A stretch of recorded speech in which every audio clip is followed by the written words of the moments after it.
ইতিমধ্যে আর একটা ফেতনা নতুন এসে দাঁড়াইছে, তার নাম হিজবুত তাওহীদ।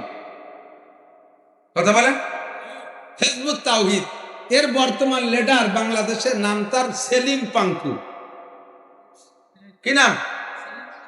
খালি সেলিম না, ওকে হযরত মাওলানা, ওকে বীরে কামেল, ওকে আল্লামা, ওকে মুহাদ্দিস, ওকে শাইখুল হাদিস।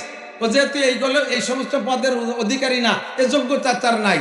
ওদিকে ইসলামের দাওয়াত দিচ্ছে, মানুষকে ধোঁকা দিচ্ছে, ওদিকে বয়সও তার সাইজ মতো না, কাজেই তার নামে একটা উপাধি দেওয়ার জন্য সেলিম পাঙ্কু। এই সেলিম পাঙ্কু নতুন শরিয়াত নিয়ে আমাদের সামনে পেশ করতেছে। একসাথে নারী আর পুরুষ দাঁড়াইয়া, নারী পুরুষ একই সাথে, একটা পুরুষ একটা মহিলা, একটা পুরুষ একটা মহিলা, এভাবে মিলে মিলে দাঁড়াইয়া এক কাতারে দাঁড়াই নামাজ পড়বে। আপনারা এ ব্যাপারে কি একমত? আপনারাই ফতোয়া দেন, এটা কি জায়েজ হতে পারে? জায়েজ কথা বলেন। নামাজের ভিতরে একজন অপরিচিত মহিলা পাশে দাঁড়াইলে, আরে নিজের স্ত্রীও যদি আপনার সাথে জামাতে নামাজ পড়তে চায়, তাহলে আপনার কাতারে দাঁড়াইতে পারবে না। আপনার মা, মেয়ে, স্ত্রী, বোন, এরাও যদি আপনার সাথে কোনো নামাজে জামাতে পড়তে চায়, অনুমতি আছে জামাতে নামাজ পড়ার, তবে সে সময় এই নারীদের কাতারটা হবে পিছনে, আপনার চোখের আড়ালে, চোখের নজরের বাহিরে হবে, চোখের আড়ালে তারা দাঁড়াবে, পিছনে দাঁড়াবে। আর সেখানে একজন পুরুষ একজন মহিলা একসাথে মিলে জুড়ে নামাজ পড়তেছে। আর নামাজের গতি কি? ইমাম সাহেব রুকুতে, মুসল্লি সিজদায়। ইমাম সাহেব সিজদায়, মুসল্লি দাঁড়ানো আছে, একটা রুকুতি, একটা দাঁড়ানো, একটা খাড়ানো, একটা শোয়া, একটা বসা, এই একটা হজবরল সৃষ্টি করে দিয়েছে। এরও দলে মুসলমান যাইতেছে, যাচ্ছে কি যাচ্ছে না? হাজার হাজার মুসলমান এই হিজবুত তাওহীদের পক্ষে। আমি শেষমেশ বলবো একটা কথা, এদিক তাকান, এদিক তাকান। জিন্দেগি বইরে নামাজ পড়ছে আহলে হাদিস ভাই, বর্তমানে নিউ আহলে হাদিস। আগে নামাজ পড়ছে আমাদের তরিকায়। চট করে দেখি যে বুকির পর সানা বান্ধে মসজিদে দাঁড়ায় আমিন, মানে বুঝতে চাই যে আমি নামাজ পড়ি, এখন নামাজ শুরু করছি, তোমরা মনে রেখো, তোমরা আমার চিনে রেখো, আমি নামাজ শুরু করছি। আমিনটা জোরে শুরু দিয়ে সবার কাছে পরিচিতি লাভ করছে। এই লোকটারে জিজ্ঞেস করবেন, তুমি নামাজ ছাড়লে কেন? তুমি এই হানাফি মাযহাবের নামাজ পড়তে এটা ছেড়ে দিয়ে নতুন নামাজ ধরলে কেন? তখন সে বলবে যে হানাফি মাযহাবের হুজুরদের এই এই দলিলে নামাজ হয় না, উন্ডা ভুল পড়ে। হাদিসে বুকের পর সানা বান্ধার কথা আছে, উন্ডা নাভির নিচে বান্ধে। হাদিসের অভয়দান আছে, উন্ডা করে না। হাদিসে আমিন জোরে আছে, উন্ডা বলে না। হাদিসে ইমামের পিছনে সূরা ফাতিহা আছে, উন্ডা পড়ে না। কাজেই আমার ওই নামাজ পছন্দ হয় না, হাদিসে যে নামাজ আছে আমি সেই নামাজ পড়ি। তাহলে এদিক থাকেন, আমার প্রশ্নের জবাব দেন। যদি এই লোকটা আগের নামাজ ছেড়ে দেয়, তাহলে প্রমাণ কি সে আগে যে নামাজ পড়ছে ওই নামাজ হয় না, ওই নামাজ ভুল, নাকি বলেন? ওই নামাজ ভুল বলেই সে ছেড়ে দিছে, তাই তো? এবার সেই ভুল নামাজ পড়ায় কে? মসজিদের ইমাম সাহেব আয়োজিত আজকের এই ইসলাহি মাহফিল, অধ্যকার মাহফিলের সম্মানিত সভাপতি, মাহফিল পরিচালনা কমিটির সকল সদস্যবৃন্দ, আহলে হক, উলামায়ে কেরাম, মাগরিবের পর থেকে এ পর্যন্ত বয়ান করেছেন হযরতে উলামায়ে কেরাম। আমার আগে বয়ান করেছেন আমাদের বর্তমান সময়ের অত্যন্ত প্রিয় ব্যক্তিত্ব, বিশেষ করে উলামায়ে কেরাম এবং শিক্ষিত জনতার কাছে অত্যন্ত প্রিয়জন হযরতুল আল্লাহ হযরত মাওলানা আরিফ বিন হাবিব সাহেব হাফিজাহুল্লাহ। তার বয়ানের পরে আর কাহারও বয়ানের আজকে চাহিদা থাকার কথা না। অবশেষে মোনাজাত হবে। আমাদের দেশের মানুষ এখনো আখেরি মোনাজাত, আখেরি দোয়ার যথেষ্ট ভক্ত, কাজেই সেই মোনাজাতের অপেক্ষায় হয়তো কিছু লোক বসে আছেন। আল্লাহ পাক রব্বুল আলামিন শেষ পর্যন্ত বসে থাকনেওয়ালাদের উপরে খাস রহমত নাজিল করুন, সবাই বলে আমিন। আমি এ মাঠে বহুবার এসেছি। মাঠটাকে এবং মাদ্রাসাটাকে আমার নিজেরই মনে করি, যার কারণে এখানে এসে সময় নিয়ে আমি কোনো বিড়ম্বনা করি না, যদি ব্যস্ততা না থাকে। অন্যত্র মাহফিল থাকলে সেদিন সময়টাকে ঠিক রাখার চেষ্টা করি, যে সময় বলি ওই সময়ই নেওয়ার চেষ্টা করি। আজকে এসেছি আমি মাগরিবের সময়। ভাই আমাকে বলেছিলেন, মাওলানা লিয়াকত আলী সাহেব আপনার বয়ান ইশার পরে, তারপরে আরিফ বিন হাবিব সাহেব বয়ান করবে। তো আমি সেভাবে প্রিপারেশন প্রস্তুতি নিয়েই বসে আছি, কিন্তু আজকে ডাউলির মতো হয়ে গেছে। রান্না হয়েছে সবার আগে, খায় সবার পরে। মাছ গোশ ইত্যাদি দিয়ে পেট ভরে গেলে শেষে ডাউল দিলে কেউ খায়, কেউ মেহমানের যত্ন কেমন করতে হবে, মেহমান ও মেজবানের দায়িত্ব নিয়েই বুঝাইছে। আমি তো অবশ্যই মেহমান। যতই বলি এটা আমার মাদ্রাসা, আমি এখানকার কেউ, অবশ্যই আমি ভিন্ন জেলার মানুষ, ভিন্ন থানার মানুষ, অন্য গ্রামের মানুষ, আপনারা এলাকার মানুষ, আপনারা মেজবান, আমি মেহমান। আমার মেহমানদারিতে কি জরুরি? হাদিসে আসছে, মান কানা ইউমিনু বিল্লাহি ওয়াল ইয়াউমিল আখির ফালইউকরিম যায়ফা। যদি তুমি আল্লাহকে এবং আখিরাতকে বিশ্বাস করো, আমার দিক, যদি কেউ আল্লাহকে বিশ্বাস করো এবং আখিরাতকে বিশ্বাস করো, ফালইউকরিম যায়ফা, তাহলে তুমি অবশ্যই তোমার মেহমানকে সম্মান করো, মেহমানের ইজ্জত করো, মেহমানের এহতেরাম করো। তো ভাই সে কথাই বুঝাইছে দীর্ঘক্ষণ পর্যন্ত। অবশেষে আমি মেহমান হিসেবে আমার এহতেরাম হলো আপনারা এখানে আমার সাথে কিছুক্ষণ থাকা। নিশ্চয়ই কষ্ট হচ্ছে, অত্যন্ত গরম, আমি বেশি বিরক্ত করব না, আমিও সময় নষ্ট করব না। আমি জানি ফজরের আজান কয়টায়, আপনারা যারা আজান শুনিয়ে থাকেন তারা একটু বলবেন, যারা ঘুমাই থাকেন তারা তো জানেন না, তাদের মনে হয় যেন 9টার দিক, বেলা 9টার দিক ফজরের আজান। যখন ঘুম থেকে সজাগ হয় ওই সময় ফজরের উঠল। ফজরের আজান কয়টায় দেয়? 4টায়। তাহলে এখন বাজে 11:30। আমি যদি 12টা পর্যন্ত কথা বলি আধা ঘন্টা, এরপরে পেশা বুজুর দোয়া করতে করতে আর আধা ঘন্টা, 12:30। এরপরে বাড়ি যেয়ে খেয়ে দিয়ে শুইতে শুইতে বাজবে রাত 1টা থেকে 1:30 থেকে 2টা বেজে যাবে। ওই সময় ঘুমাইলে ঘুম আসে না, ঘুম যদি একবার আসে যায় আর ফ্যানের বাতাস থাকে খুব মজবুত টাইট, ঘুম এসে যাবে।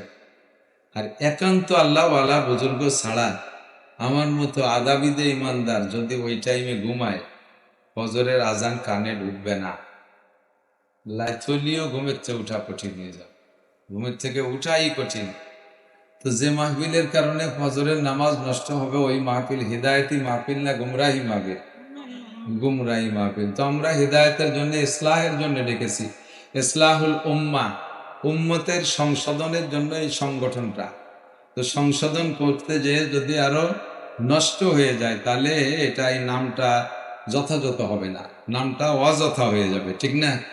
এই জন্য আর বেশিক্ষণ কষ্ট দেবো না, মাত্র 2-4টে কথা পিসা হুজুরকে প্রস্তুত থাকার জন্য অনুরোধ করছি। ছেড়ে দেওয়ার সাথে সাথে যেন হুজুর এসে দোয়াটা করে দেন, আমরা সে অপেক্ষায় আছি। অল্প 2-1টা কথা আমার দিক তাকাই। নবী আলাইহিস সালাতু ওয়াস সালাম হযরত ইরবাজ ইবনে সারিয়া রাদিয়াল্লাহু তাআলা আনহু থেকে হাদিস, হাদিসটার আলোচনার শেষে আমি আয়াতটার তরজমা মিলানোর চেষ্টা করব, খুব লক্ষ্য করার জন্য অনুরোধ করছি। খুব, হযরত ইরবাজ ইবনে সারিয়া রাদিয়াল্লাহু তাআলা আনহু বলতেছেন, একবার আমরা হুজুর আলাইহিস সালাতু ওয়াস সালামের সামনে ছিলাম, হুজুর বয়ান করলেন। তো হুজুরের বিগত বয়ানও শুনেছি, আজকের বয়ানটা এমন ছিল কেমন যেন একটা বিদায়ী ভাষণ, একটা বিদায়ী ভাষণ।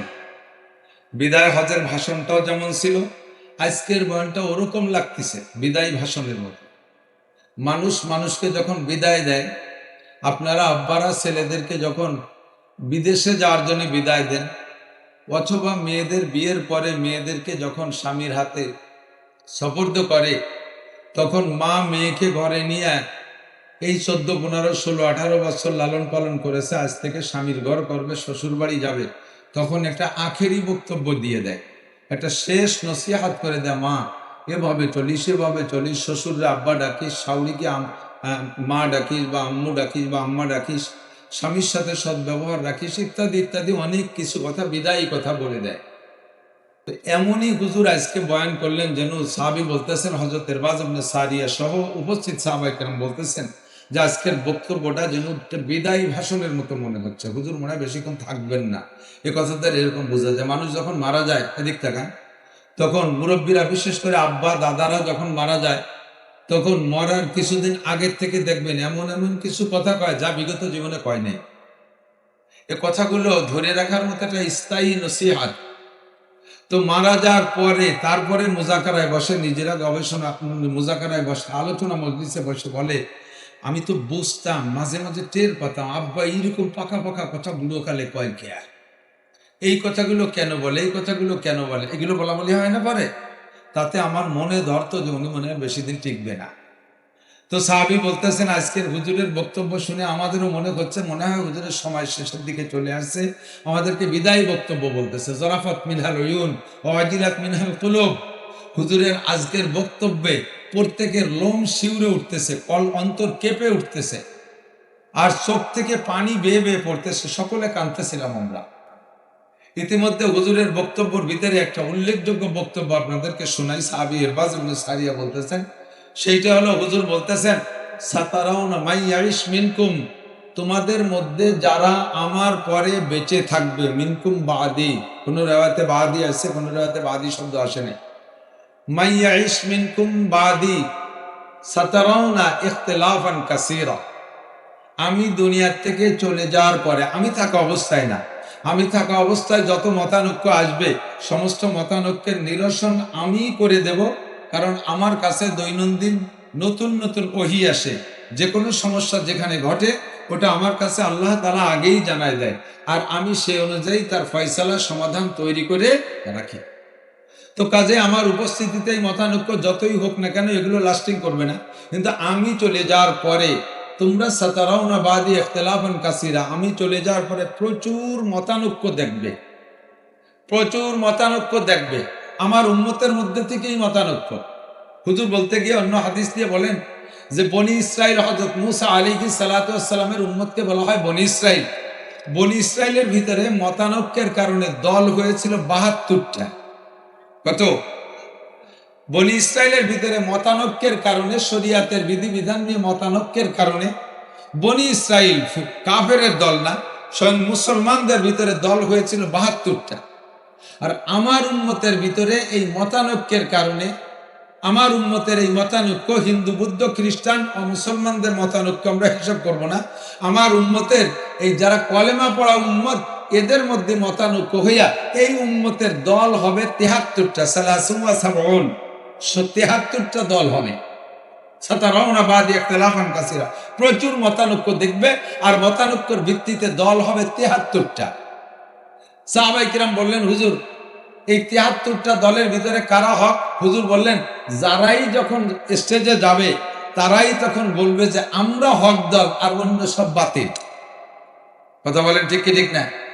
এখনো আমাদের মধ্যে যে যে দল আর যে যে মত নিয়ে আসতেছে, আর প্রত্যেকেই ওই কিছু না কিছু লোক সেই দলের সাথে ভিড়তেছে, আর কুল্লু হিজবিন বিমা লাদাইহিম ফারিহুন, যে যে মত নিয়ে আসতেছে, দল নিয়ে আসতেছে, সে তার দলের উপরে, মতের উপরে বড় সন্তুষ্ট। চোখের সামনে দেখেন, চোখের সামনে দেখেন, আমরা একই সাথে তবলিগ করেছি। তবলিগের সাথে আসেন না ভিতরে? তবলিগ ভালো লাগে কার কার? একটু হাত দেখাবেন মোহাব্বতের সাথে। জান আর না জান, তবলিগি কাজটা ভালো লাগে তো? মাশাআল্লাহ। সারা বাংলাদেশে ময়দানে, তো মাঠে ওয়াজের ময়দানে তবলিগের তশকিল আমরা কয়েকজনই করছি আলহামদুলিল্লাহ। প্রচুর আলোচনা করতাম, তবলিগের আলোচনা এই ওয়াজের মাঠে। আমি হাজার হাজার মানুষ এই মাঠ থেকে তশকিলও করছি। আর এখন তবলিগের কথা বলতেই গেলে বাধা লেগে যায়। যেই মাঠ থেকে হাজার হাজার মানুষকে তবলিগ করে, তবলিগের জন্য তশকিল করে পাঠাইছি, ওই মানুষগুলো আমার তশকিলে তবলিগে যাইয়া ঘুরে আইসে এবার আমার ইমান সম্পর্কে সে মাপা শুরু করে দেয়। আইসে আমার সম্পর্কে ফতোয়া দেয় নাসির হুজুরের ইমান নাই। আমার বয়ান এসে তবলিগের তশকিল হইয়া তবলিগ করে আইসা ফার্স্টেই অ্যাটাক করে আমারে। আমাদের এই তবলিগের সাথীদের ভিতরে দুইটা দল, উভয় দলের ভিতরে উলামায়ে কিরাম আছে। একটা দলের ভিতরে আলেম উলামা বেশি, আর একটা দলের ভিতরে আলেম উলামা কম। তো যে দলের ভিতরেই যারা থাকুক না কেন, আলেম নেই সাথে, তারপরও তারা তাদের দলকে হক বলে জানে। উলামায়ে কিরাম যেই দলের সাথে, প্রচুর হাজার হাজার লক্ষ লক্ষ উলামায়ে কিরাম, এই দলটাকে তারা বাতিল বলে মনে করে। আছে না নাই কথা বলে? এদের সম্পর্কে তারা সমালোচনা করে, এতটুকু বিবেচনার ভিতরে আনে না। আমি তবলিগ চিনেছি আলেমদের মাধ্যমে, তবলিগের কার্যক্রম শুরু হয়েছে ওলামায়ে কেরামের মাধ্যমে। হযরত মাওলানা ইলিয়াস সাহেব রহমাতুল্লাহ আলাইহি আলেম, কোনো ডাক্তার, ইঞ্জিনিয়ার, কোনো মাস্টার, প্রফেসর, কোনো পুলিশ রিটায়ার্ড, আর্মি রিটায়ার্ড, এরা তবলিগি কার্যক্রম আবিষ্কার করে নাই, এরা করেছে ওলামায়ে কেরামরাই। ইলিয়াস রহমাতুল্লাহ আলাইহি, জাকারিয়া রহমাতুল্লাহ আলাইহি, ইউসুফ সাহেব রহমাতুল্লাহ আলাইহি, সারা বিশ্বের ওলামায়ে কেরামরা তবলিগ নিয়ে আসে। দারুল উলুম দেওবন্দের ওলামায়ে কেরাম সাহারানপুর, কানপুরের উলামায়ে কেরাম, হাটাজারি, পটিয়া, বাবুনগর, জিরি, নাজিরাট, লালবাগ, ফরিদাবাদ, মালিবাগ, যাত্রাবাড়ি সহ বাংলাদেশ, ভারত উপমহাদেশের সমস্ত উলামায়ে কেরাম তবলিগ নিয়ে আছে। তবলিগের সমস্ত কার্যক্রম আবিষ্কার করেছে উলামায়ে কেরাম। কাজে আলেমরা যেদিকে আছে ওই দলটাই হক হবে, এতটুকু ন্যূনতম বোধ তার আসে না। সে যে দলের সাথে মিলে আছে ওই দল সম্পর্কে তার আকীদা যে আমাদের দলের লিডার যিনি, উনি যদি জাহান্নামে যায় আমরা তার সাথে জাহান্নামে যাব, তবুও মৌলবীর সাথে যাব না। এ বলনেওয়ালা শুনছেন কি শোনেন না কথা বলে? আমি নিষ্কালে শুনেছি, আমি তাদেরকে নিয়ে বসছি। তারা বলতে এ পর্যন্ত বলে সাদ সাহেব যদি দোজকে যায় তার সাথে আমরা দোজকে যাব।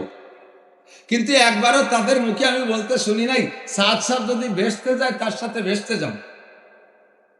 সাদ সাহেব যদি ভেস্তে যায় তার সাথে ভেস্তে যাবো এ কয় না, সাদ সাহেব যদি দোজকে যায় তাহলে আমরা তার সাথে দোজকে যাব। তার মানে তাদেরও বুঝছে সাদ সাহেব দোজকে যাবে, কিন্তু বেশি মহব্বতে ঠেলে ওনার সাথে দোজকে যাবে। মুরব্বীর একটা কথা কয়, এই মরার জন্য অত গলায় দড়ি নেওয়ার কথা কইস না। গলায় দড়ি নয় না, গলায় রশি কয়। যে একবার গলায় দড়ি নিয়ে মরার কথা কয় তারে দড়ি তুই টানে। যে একবার বিষ খাইয়ে মরার কথা কয় তারে বিষই টানে। তাহলে আমরাও নিষেধ করি যে তোমরা তবলিগের এই সাবজেক্টে এই কথাটা পরিহার করো, ছাড়ো যে সাত সাত যদি দোজকে যায় আমরাও যাবো, তাহলে দোজকেই টানবে। কথা কন না কেন? উলামায়ে কেরাম যেদিকে আছে এই চোখের সামনে এমন করে দেখতেছেন, আমরা যাদের নাম বলি আর না বলি, মাজার পূজা, ভণ্ড, এটা সেটা যত ফেরকা আছে সমস্ত ফেরকাগুলো কিন্তু মুসলমানদের মধ্যে থেকে, ঠিক না? যত ফেরকা আছে এগুলো সব মুসলমান। এখন গুনতে গেলে আমাদের চোখের সামনে সবগুলো নাই, কিন্তু সারা বিশ্বে বিভিন্ন জায়গায় ছড়িয়ে ছিটিয়ে আছে। এই ছড়িয়ে ছিটিয়ে থাকা দলের সংখ্যা হবে, হুজুর বলেন ৭৩ দল, আর প্রত্যেকেই বলবে আমরা হক। এবং প্রত্যেক দলের সম্পর্কে আর কোরআন শরীফে আছে মাইয়া শুআন যিকরির রহমান নুকাইয়িজ লাহু শাইতানান ফাহুয়া লাহু কারীন।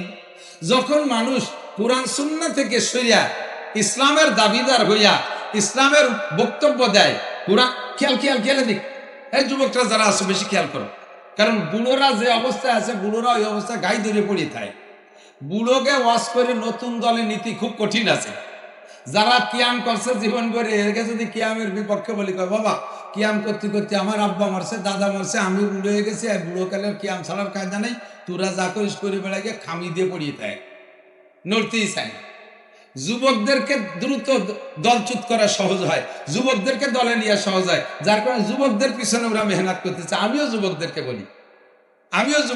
বলি এই ৭৩ দলের ভিতরে প্রত্যেক যে যখন আসে, এদিক খেয়াল করেন, সেই বক্তব্য দেয়। আর কোরআন আর হাদিসকে বাদ দিয়ে যখন ইসলামী বক্তব্য কেউ দিতে থাকে ইসলামের নাম নিয়ে, তখন তার সাথে সহযোগিতা করে মিস্টার ইবলিস। বলেন মিস্টার ইবলিস।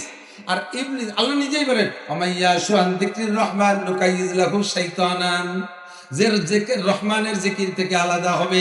শরীয়তের তাফসীরের ভিতরে লেখে, কিতাবের ভিতরে লেখে, যে ব্যক্তি রহমান থেকে বিচ্ছিন্ন হয় তার মানে সহি ইসলাম থেকে যে লোকটা বিচ্ছিন্ন হয়ে যায়, আল্লাহ কয় আমি তার থেকে রহমতকে সরাই নিয়ে যাই। আমার রহমতের নজর যখন তার থেকে সরে যায় তখন তার সাথে লেগে যায় শয়তান। আল্লাহ কয় নুকাইয়িজ লাহু শাইতানান, আমি তার জন্য শয়তান নির্ধারণ করি। তার মানে শয়তানকে আমি লীলাই দেই তা না, শয়তান নিজেই তার পিছনে লেলে যায়। আর এমন এমন আজিব বক্তব্য তার মধ্যে বের করে, এমন আজিব যুক্তি তার জবান দিয়ে বের করে, এমন আশ্চর্য প্রশ্ন তাকে দিয়ে ইসলামের উপরে করায়, যে যার প্রশ্ন সাধারণ উলামায়ে কিরামের দিয়ে কঠিন হয়ে যায়। এমন আজিব প্রশ্ন তাকে দিয়ে করায়, এমন নতুন কথা তাকে দিয়ে আবিষ্কার করায় দেয়, শয়তান এগুলো করায়। আর এভাবেই দলের সৃষ্টি হয়। আর যে দল নিয়েছে তার সেই দলটাই পছন্দ হয়, ভালো লাগে। তো হুজুর আলাইহিস সালামকে সাহাবায়ে কেরাম বললেন, হুজুর এই মুহূর্তে আমরা কি করতে পারি? যে সময় বহু দল আসবে, তবলিগের ভিতরে ৩-৪ দল, মাদ্রাসার মধ্যে ৩-৪ দল, তারপরে হাদিস ওয়ালাদের মধ্যে 3-4 দল, কোরআন ওয়ালাদের মধ্যে 3-4 দল, বিভিন্ন দল আসবে। এই দলের ভিতরে যখন ৭৩ দল হবে, আমরা তখন কি করতে পারি? হুজুর বলেন আলাইকুম বিসুন্নতি ওয়া সুন্নাতিল খুলাফাইর রাশিদিনিল মাহদিয়িন। তখন তোমরা তোমাদের যোগ্যতারে কাজে লাগাবা। আমার সুন্নত যেটা, আমার সুন্নত যেটা, এই সুন্নত ধরো, এবং আমার সুন্নত যেখানে যে থেমে গেছে। এরপরে শরিয়াতের আরো দরকার, আমি নেই তখন, তখন আমার শরিয়াতের ইসলামের ভিতরে শরিয়াতের বিধিবিধান তৈরি করার জন্য আমি একটা দলকে অনুমতি দিয়ে গেলাম, তারা সমকালীন প্রয়োজন হিসেবে শরিয়াতের বিধিবিধান তৈরি করবে। তারা হলো আমার খুলাফায়ে রাশেদিন, আমার সাথে থাকা সহচর যে সমস্ত সাহাবায়ে কিরাম আছে, আমার অনুপস্থিতিতে তারা যে কথা বলবে ওই কথা তোমরা মেনে নিবা। তাহলে সাহাবায়ে কিরামদের কথা মানার কথা বলছেন কে? নবী নিজে। ধরে বলেন কে বলছে? কথা কি বোঝা যাচ্ছে? কথা বুঝতে পারতেছেন? নবী কি বললেন? তোমরা এই মতানৈক্যের সময় আমার সুন্নাত দেখো। কার সুন্নাত? একটু বলেন কার সুন্নাত? নবীর সুন্নাত। এরপরে হুজুর বললেন ওয়া খুলাফায়ে রাশিদিন আল মাহদিয়িন, আমার খুলাফায়ে রাশিদিন যারা হিদায়াত প্রাপ্ত সাহাবায়ে কিরাম এদের সুন্নাত তোমরা অনুসরণ করো, এদের সুন্নাত অনুসরণ করো। তাহলে নবীর সুন্নাত মানাও যেমন জরুরি, নবীর সুন্নাত মানাও যেমন আমাদের উপরে জরুরি, ওইরকম নবী যাদের কথা মানতে বলছে তাদের শরীয়ত মানা আমাদের উপরে জরুরি, ঠিক কি না? এবার নবীর এই কথাগুলো মানব, নবীর সুন্নাত এবং নবীর সাহাবায়ে কিরামদের অনুসরণ করার কথা নবী বললেন। এই কথা মানব কার কথায়? এ ব্যাপারে আল্লাহ পাকের অর্ডার আছে। এ ব্যাপারে কার অর্ডার? আল্লাহ পাক বলেন মা তাকুমুর রাসূলু ফাকুযুহু ওয়া মা নাহাকুম আনহু ফান্তাহু। আমার রাসূল তোমাদের যাকে যেটা যেভাবে করতে বলে সে সেইটা করো। হুকুম কার? নবীর কথা মানার জন্য হুকুম হলো আল্লাহ, ঠিক কি না? আল্লাহ পাক বলেন কুলাতিউল্লাহ ওয়া আতিউর রাসূল ওয়া উলিল আমরি মিনকুম। হে নবী তুমি উম্মতকে বলে দাও আল্লাহর হুকুম মানো, নবীর হুকুম মানো, আতিউল্লাহ ওয়া আতিউর রাসূল ওয়া উলিল আমরি মিনকুম। এবং তোমাদের সমকালীন যারা থাকবে, পরবর্তীতে নবী থাকবে না, খুলাফায়ে রাশিদিন থাকবে না, এই সময় যদি নতুন কোনো মাসআলা জরুরি হয় ওই মাসআলাগুলো কার কাছ থেকে শুনবে? তখন তোমাদের ভিতরে উলিল আমরি মিনকুম, তোমাদের মধ্যে সর্বোচ্চ এলমি জ্ঞানী যারা, তাদের কাছ থেকে তোমরা শরীয়ত শুনবা। যার তার কাছে নৈদ্য সৈদ্য লেখা জানে না, পড়া জানে না, জিন্দেগিতে কোরআন শরীফ শুদ্ধ করে পড়তে পারে না, বোমা মারলে ব্যাটের ভিতরে তো একটা আলিফ বেরোয় না, সে শুদ্ধ করে কোরআন শরীফ পড়তে পারে না, একটু অনুবাদ দেখে নিজেকে দিয়ে একটা দল খাড়া করে, নিজে একটা মত প্রকাশ করে, আর তার সাথে মানুষকে জোড়ানোর চেষ্টা করে।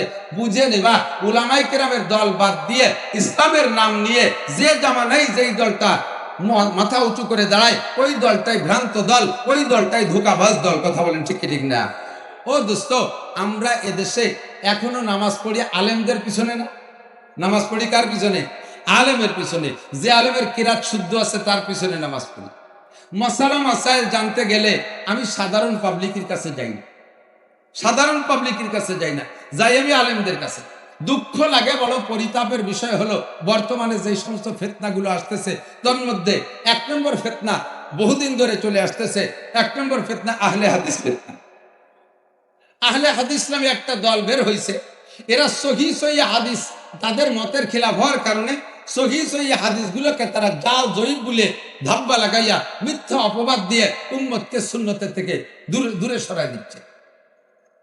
আহলে হাদিস ফিতনা, এদের মোকাবেলা করে সারতে পারতেছি না। ইতিমধ্যে আরেকটা ফিতনা নতুন এসে দাঁড়াইছে, তার নাম হিজবুত তাওহীদ। কথা বলেন, হিজবুত তাওহীদ। এর বর্তমান লিডার বাংলাদেশের নাম তার সেলিম পাঙ্কু। কি নাম? খালি সেলিম না, ওকে হযরত মাওলানা, ওকে বীরে কামেল, ওকে আল্লামা, ওকে মুহাদ্দিস, ওকে শাইখুল হাদিস। ও যেহেতু এই সমস্ত পদের অধিকারী না, এ যোগ্যতা তার নাই, ওদিকে ইসলামের দাওয়াত দিচ্ছে, মানুষকে ধোঁকা দিচ্ছে, ওদিকে বয়সও তার সাইজ মতো না, কাজেই তার নামে একটা উপাধি দেওয়া জন্য সেলিম পাঙ্কু। এই সেলিম পাঙ্কু নতুন শরীয়ত নিয়ে আমাদের সামনে পেশ করতেছে। একসাথে নারী আর পুরুষ দাঁড়াইয়া, নারী পুরুষ একই সাথে, একটা পুরুষ একটা মহিলা, একটা পুরুষ একটা মহিলা, এভাবে মিলে দাঁড়াইয়া এক কাতারে দাঁড়াই নামাজ পড়বে। আপনারা এ ব্যাপারে কি একমত? আপনারাই ফতোয়া দেন, এটা কি জায়েজ হতে পারে? জায়েজ? কথা বলেন। নামাজের ভিতরে একজন অপরিচিত মহিলা পাশে দাঁড়াইলে, আরে নিজের স্ত্রীও যদি আপনার সাথে জামাতে নামাজ পড়তে চায় তাহলে আপনার কাতারে দাঁড়াইতে পারবে না। আপনার মা, মেয়ে, স্ত্রী, বোন এরাও যদি আপনার সাথে কোনো নামাজে জামাতে পড়তে চায়, অনুমতি আছে জামাতে নামাজ পড়ার, তবে সে সময় এই নারীদের কাতারটা হবে পিছনে, আপনার চোখের আড়ালে, চোখের নজরের বাহিরে হবে, চোখের আড়ালে তারা দাঁড়াবে, পিছনে দাঁড়াবে। আর সেখানে একজন পুরুষ একজন মহিলা একসাথে মিলে জুড়ে নামাজ পড়তেছে। আর নামাজের গতি কি? ইমাম সাহেব রুকুতে, মুসল্লি সিজদায়।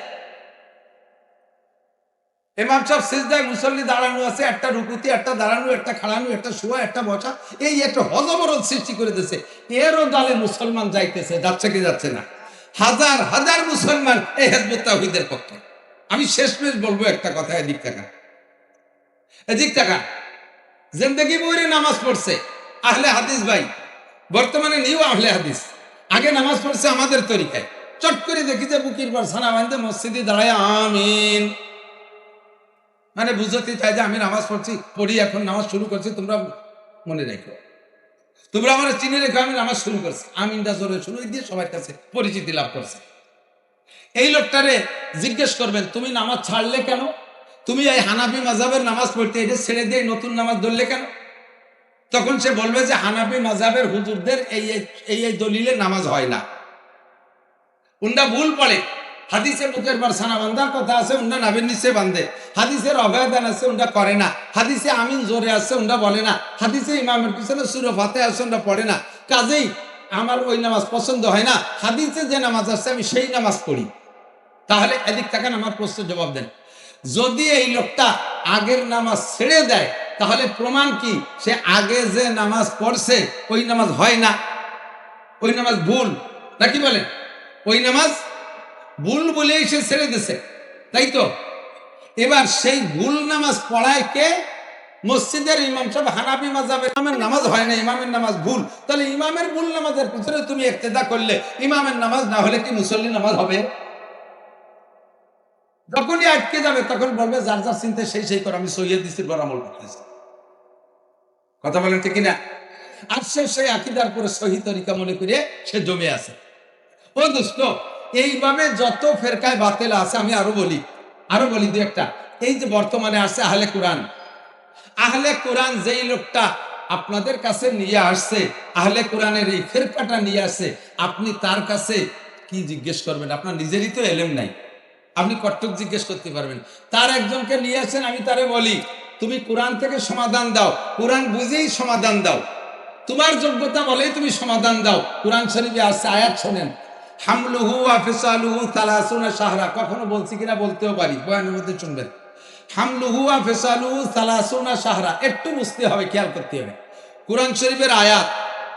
আপনি এই আহলে কোরআনের যেই লোকটা কোরআন ভক্ত, হাদিস শুনবে না, উলামায়ে কেরামের বয়ান শুনবে না, ইমাম আবু হানিফা, শাফি, আহমদ, মালিকের কথা শুনবে না, নিজেই কোরআন থেকে শরীয়তকে বের করে সে আমল করবে, ওই লোকটার কাছে আপনি এই আয়াতের তর্জমাটা এবং এর থেকে কি মাসালা বের হয়েছে একটু জিজ্ঞেস করেন।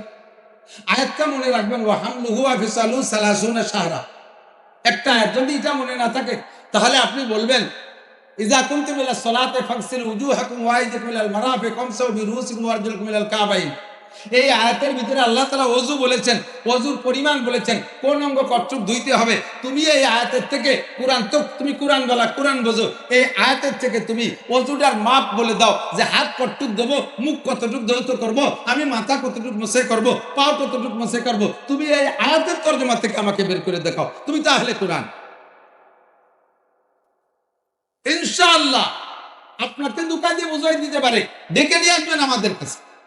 এই জন্য আমি বলি, আপনারা সাধারণ পাবলিক চলে গেছেন, বহু মানুষ যাদের জানার দরকার ছিল কথাগুলো, যাদের কাছে এই বিভিন্ন ফেরকায় বাতেলা আইসা নতুন দাওয়াত দেয়, আমার দিক, যাদের কাছে ফেরকায় বাতেলা গুলো নতুন দাওয়াত দেয় আর এত সুন্দর করে আপনাকে বোঝায় যে আপনি হেরে দুর্বল হয়ে যাচ্ছেন, তারটা খাইতে বাধ্য হচ্ছেন, আপনি এই মুহূর্তে দ্রুত সিদ্ধান্ত নেবেন যে বাবা আমারে বুঝোস না, আমারে বাদ দে।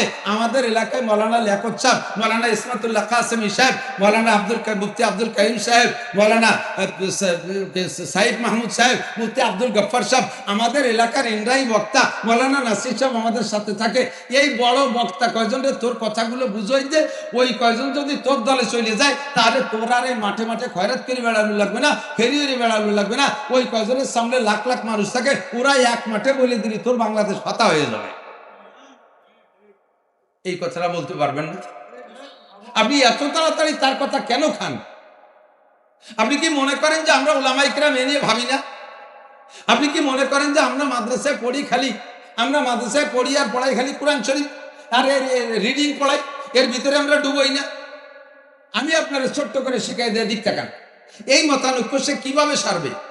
ও হামলুহু আফসালু সালাসুনা শাহরা, যে আয়াতটা আমি পড়েছি ওইটার একটু আপনাকে আংশিক তর্জমা বলে দেই, তাহলে আপনি একটু ঝগড়া করতে পারবেন, আপনার একটু বুঝ হবে। এদিক তাকান, এই আয়াতের ভিতরে বলা হয়েছে, আমার দিক তর্জমা বোঝা যাচ্ছে তো? এদিক তাকান, লোক এলোমেলো ভাব দেখে আমি বারবার খালি ডাকতেছি, বেশিক্ষণ না, পিসা হুজুরকে স্টেজে নিয়ে আসেন।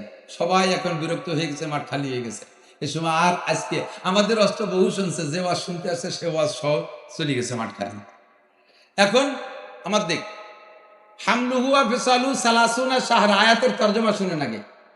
গর্ভধারণ করা এবং বাচ্চাকে দুধ থেকে বিচ্ছিন্ন করা। হামল মানে গর্ভধারণ, ফিসাল মানে বাচ্চাকে দুধ থেকে বিচ্ছিন্ন করা। কয়টা কথা, কয়টা মাসালা? গর্ভধারণ করা, বাচ্চা গর্ভধারণ করা এবং বাচ্চাকে দুধ থেকে গর্ভের পরে, গর্ভ ডেলিভারির পরে দুধ থেকে বিচ্ছিন্ন করা।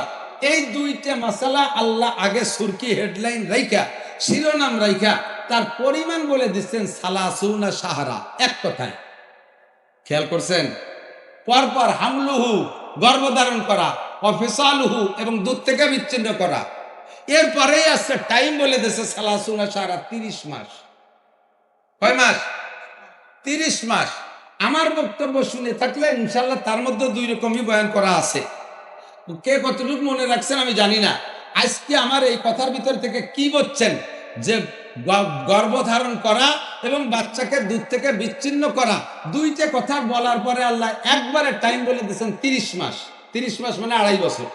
30 মাস মানে, এবার আপনারা ফতোয়া দেন, আহলে কুরআন আপনি ফতোয়া দেন, এই 30 মাস কি প্রত্যেকটা এক একটার জন্য যে গর্ভধারণও করবে 30 মাস আর দুধও খাবে 30 মাস এরকম, নাকি দুইটা মিলে 30 মাস? বোঝে নাই রে, একটু ক্লাসের মতো বুঝতে হবে বাবা। আবার গর্ভধারণ করবে, গর্ভধারণ করা অর্থাৎ বাচ্চা পেটে রাখার টাইম এবং ভূমিষ্ঠের পরে দুধ খাওয়ার টাইম, এই দুইটা টাইম কত? 30 মাস। দুইটা টাইম কত? একবারে বললেন 30 মাস। এবার আপনি ফতোয়া দেন আহলে কোরআন, কোরআন থেকে আপনি ফতোয়া দেবেন, হাদিসের মধ্যে আপনি জানতে পারবেন না।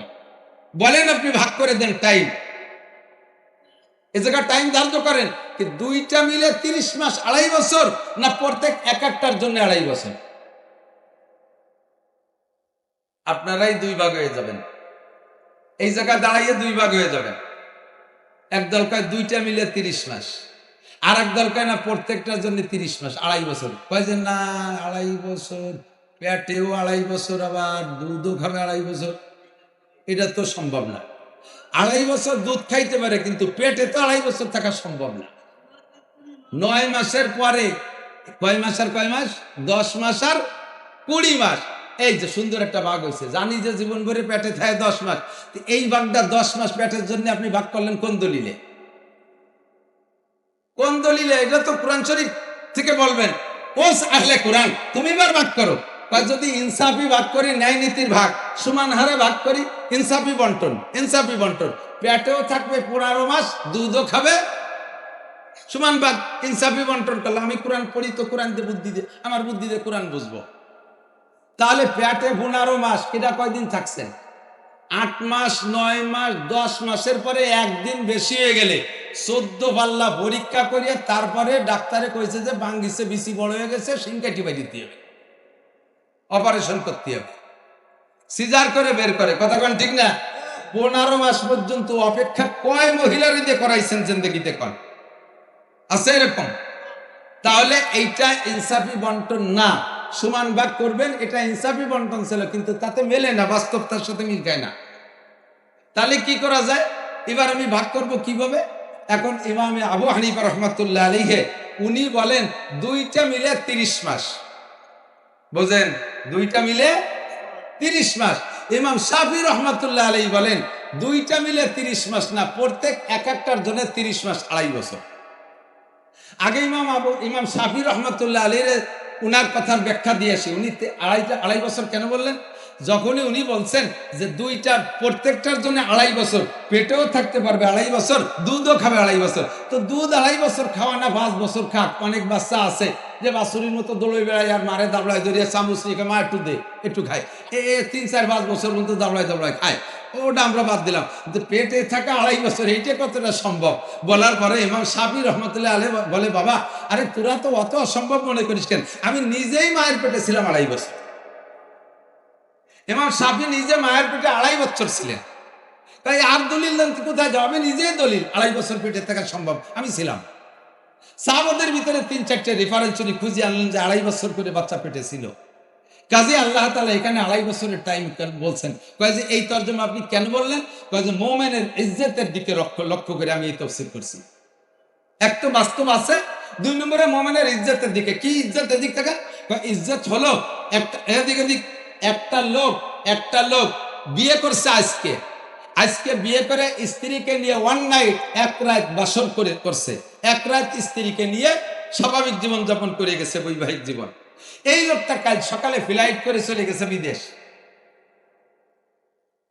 2.5 বছরের ভিতরে যদি ওই লোকটা বিদেশে থেকে আসার আগে 2.5 বছরের মধ্যে যদি এই মহিলাটা একটা বাচ্চা ডেলিভারি করে, এই বাচ্চাটাকে বৈধ বলতে হবে, এই বাচ্চাটা হালাল। এর সম্পর্কে তোমরা কটূক্তি করতে পারবে না। আল্লাহ বলেছেন হামলুহু ওয়া ফিসালুহু, প্রত্যেকটা পেটে রাখা এবং দুধ থেকে বিচ্ছিন্ন করা উভয়টার জন্য 2.5 বছর করে সময়।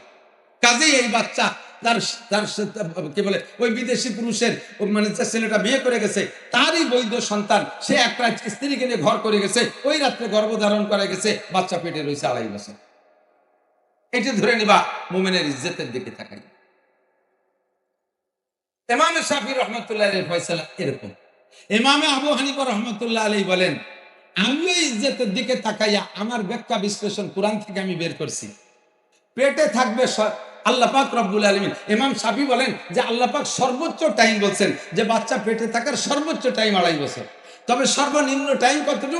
ইমাম আবু হানিফা বলেন আল্লাহ তাআলা এই আয়াতের ভিতরে বাচ্চা পেটে থাকা এবং বাচ্চাকে দুধ থেকে বিচ্ছিন্ন করার সর্বনিম্ন টাইম, সর্বকম টাইমটা আল্লাহ তাআলা বয়ান করেছেন। সেটা হলো যে বাচ্চা পেটে থাকার সর্বনিম্ন টাইম 6 মাস। কয় মাস?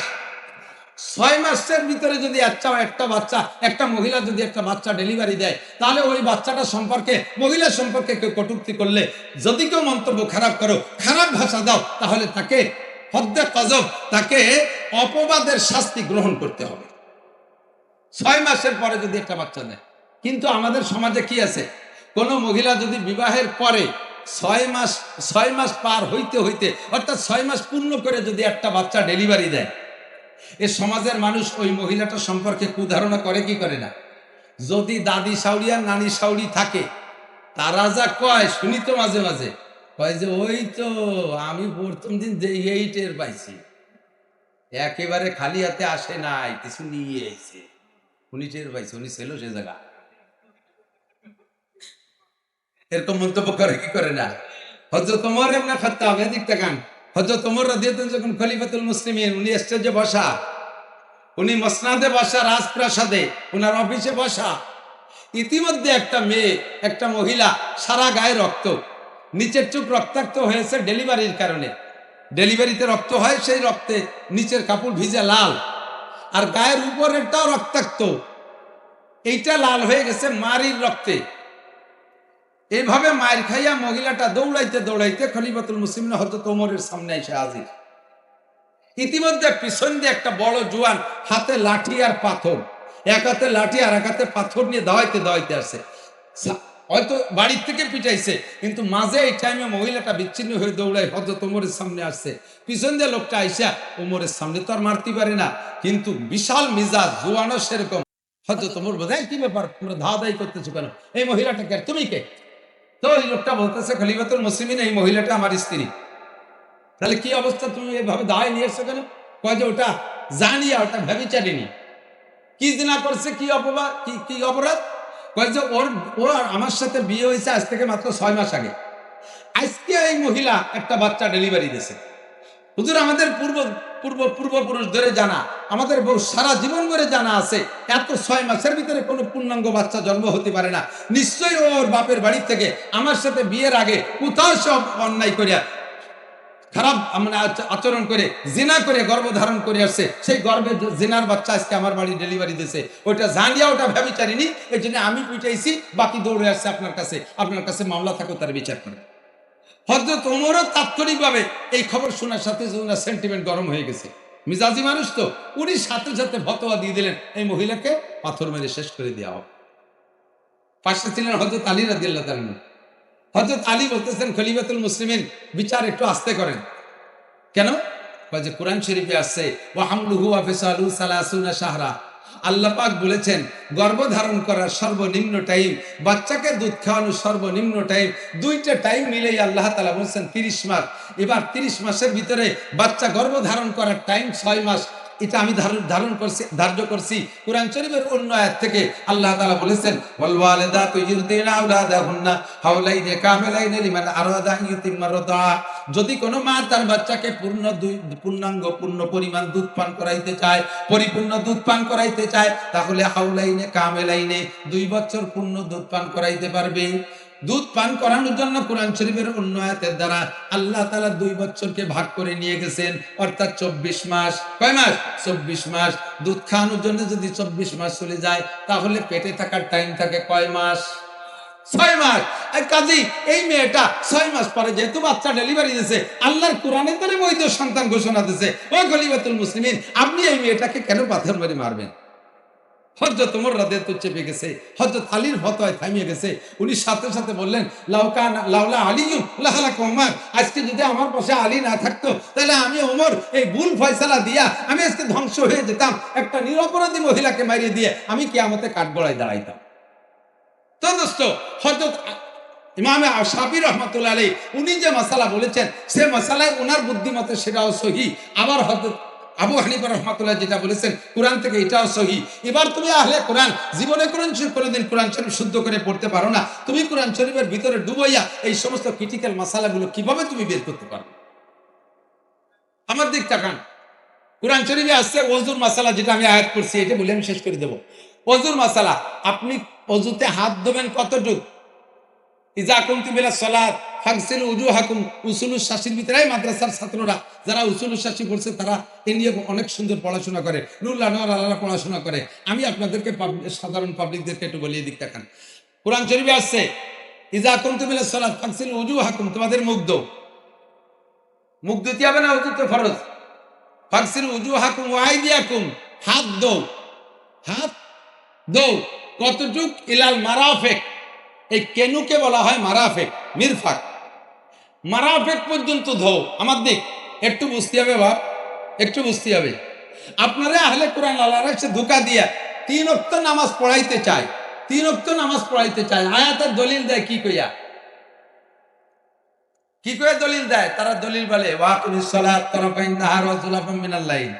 নামাজ পড়ো দিনের 2 ভাগে, রাতের 1 অংশে, তাহলে 3 ওয়াক্ত হইছে। দিনের 2 অংশে, রাতের কিছু অংশ, এতে নামাজ পড়ো, তাতে সব মিলে ওটা 3 ওয়াক্ত পাইছে নামাজ। অথচ হাদিসে আসছে, আল্লাহ নবী নিজে বলেন, এই আয়াতের তাফসীর তরজমা নিজেই বলেন, আল্লাহ পাক বলেন তোমাদের উপরে নামাজ 5 ওয়াক্ত ফরজ করা হয়েছে। নামাজ কয় ওয়াক্ত? হুজুর বলেন 5 ওয়াক্ত। খামসু সালাওয়াতিন ইফতারাজাহুন্নাল্লাহ। হাদিসে ইমামতে জিবরাইলের মধ্যে আসছে, হুজুর বলেন আম্মা মানে জিবরাইল ইয়ামাইন, জিবরাইল আমারে 2 দিন ইমামতি করে নামাজের শিক্ষা দিয়ে গেছে, এবং 2 দিনের ইমামতি 5 ওয়াক্ত নামাজের শিক্ষা দিয়েছে, ফজর, জোহর, আসর, মাগরিব, ইশা। আরে আহলে কোরআন আল্লাহ 3 ওয়াক্ত পায়, তুই তো কোরআনের কিছু বুঝিস না, কোরআনের কিছু বুঝিস না। আগে আয় উলামায়ে কিরামের কাছে বয়, তাদের কাছ থেকে পড়িয়ে কোরআন শরীফ শেখ, তারপরে তুই আহলে কোরআনের দাবি কর। দেখবেন খুঁজে গোড়া এই আহলে কোরআনের আবিষ্কারক যে, আহলে কোরআনের মুরব্বী যে, সে নিশ্চয়ই আলেম না। কথা বলে নিশ্চয়ই আলেম না, সাধারণ একজন জেনারেল শিক্ষিত হবে, সে একা একা কোরআন শরীফ পড়ে অতটুকু বুঝে আমাদেরকে ধোঁকা দিচ্ছে। আল্লাহ তাআলা হেফাজত করুক। আমি এই কথাটা বলে একটু শেষ করে দিয়ে দিক থাকান। তোমরা হাত দাও কেন পর্যন্ত, কেন পর্যন্ত। এবার আমরা কেন পর্যন্ত ধুতি যে কি বলি, 2 হাত দৌত করা, কেন সহ 2 হাত 3 বার দৌত করা, কেন সহ বলি না তো। কোরআনে আছে কেন পর্যন্ত, এই পর্যন্ত বললে আমি সব এই পর্যন্তর ভিতরে কেনুরে ভিতরে নেব কেন, কেনু বাইরে থাক, মাঝখান হুবহু একটা দাগ দিয়ে রাখো সুতো দিয়ে, এই সুতো দিয়ে দাগ দিয়ে সুতোর ওই পাশ পর্যন্ত দেবো, আমি এধারে দেবো না। এই জায়গায় উলামায়ে কিরাম কেনুকে ভিতরে নেওয়ার জন্য বহুত ঘটাঘাটি করছে, বহুত এ নিয়ে মতানৈক্য অনেক। যে বলা হয় পর্যন্ত বলতে গেলে এই পর্যন্ত যাকে বলা হয়, ওই পর্যন্তটা সীমানাটা ভিতরে না বাহিরে। আপনার জমি এই পর্যন্ত, এই মাঝখানে আইল দেওয়া থাকে না, আইল, আপনার জমি আইল পর্যন্ত, তার মানে কি আলির ওই পাশ পর্যন্ত। যদি আলির ওই পাশ পর্যন্ত যাইয়া আপনি আইল কাটিয়ে আপনার পেঁয়াজের ক্ষেতের মধ্যে নিয়ে আসেন, ওই পাশের জমি এলাও বলবে আমার জমি আলির ওই পাশ পর্যন্ত, দুইজন কুপাকুপি হবে কিনা। তাহলে এ জায়গা আইল পর্যন্ত যদি হলে আইল বাইরে থাকে, তাহলে এখানেও কেন পর্যন্ত হলে কেন বাইরে থাকতে হবে, কেন বাইরে থাকতে হবে। তো বলে একে গায়া আর মুগায়ার মশালা দিয়ে উলামায়ে কিরাম বলে। গায়া মানে সীমানা, গায়া মানে যেই সীমানাটার নাম বলা হয়েছে ওকে বলে মুগায়া। তো এই সীমানার এপাশ ওপাশ, সীমানার যেই সীমানার নাম বলছে ওই সীমানার এপাশ আর ওপাশ যদি একই জিনিস হয়, সীমানার এপাশ ওপাশ যদি একই জিনিস হয়, তাহলে ওই সীমানাটা এই পাশের ভিতরে, হুকুমের ভিতরে, এই পাশের ভিতরে চলে আসে। অর্থাৎ যে পাশে ধৌত করতে বলা হয়েছে, যে পাশের হুকুম দিয়েছে ওই পাশের মধ্যে চলে আসে, ওই পাশের মধ্যে চলে আসে। এখন বোঝেন, এখন বোঝেন, একটু বুঝে নেন। আপনাকে রোজা রাখতে বলা হয়েছে দিনের শেষ পর্যন্ত, দিনের শেষ পর্যন্ত। এবার দিনের শেষ হয় বেলা ডুবার, বেলা ডুবা পর্যন্ত। বেলা ডুবার আগে আর বেলা ডুবার পরে, বেলা ডুবার আগে আর বেলা ডুবার পরে এক জিনিস না। বেলা ডুবার পরে রাত আর বেলা ডুবার আগে দিন।